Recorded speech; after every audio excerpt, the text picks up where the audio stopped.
президент кандидаттар суранышты. Бүгүнкү учурда ачкачылык жарыялап отургандан көрө сыртта биз күрөшөлү деди. Мен туура көрдүм. Ичкилик жөнүндө бүт баары жалган.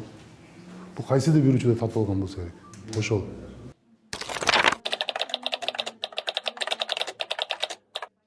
Башка метод, саясий методдун мыйзамдын чегинде метод аябай көп.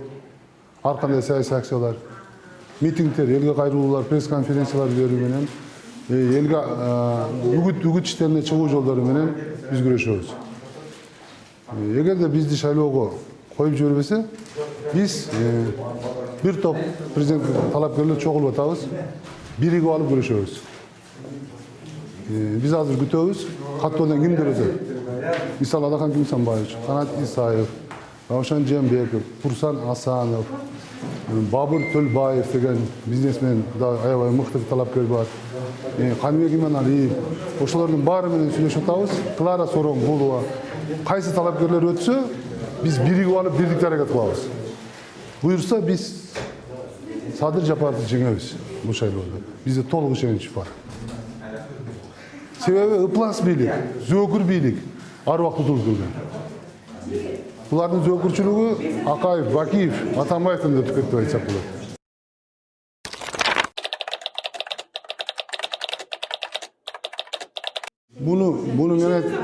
Мен айткан жокмун. Буну элдин баары айтып атат. Аялы Киевская Ибраимова көчөсүндө аялы отуруп командовать этип атат. Кирип чыккандар айтып атат. Ондогон жүздөгөн адамдар айтып атат. Ишенбесеңер журналисттер барып, карап турсаңар камераңар менен. Кирип чыккандарды аялды далилдей аласыңар.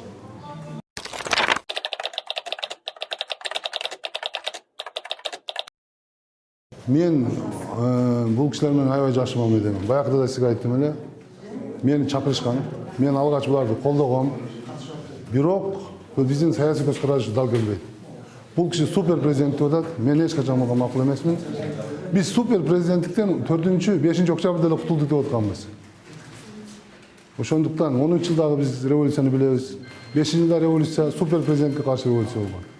Анын баарын билебиз. Биздин башыбыздан 30 жылдык супер президенттик жашоо өттү. Парламентте бул кагаз жүзүндөгү нерсе.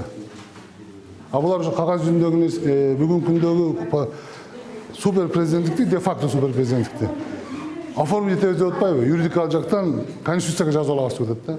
Бул мамлекет үчүн өтө коркунучтуу. Биз буну коңшуларыбыздан билебиз. Ал жерде бир гана киши чечип калат. Азыр деле бир киши чечип атат. Анда азыр талаш тартышса болот. Партиялар арасында, оппозиция, фракциялар арасында анда талаш тартышканга да мүмкүн болот. Бардыгы чөгөлөп, алды менен кирип, арты менен чыгып калган заман болот.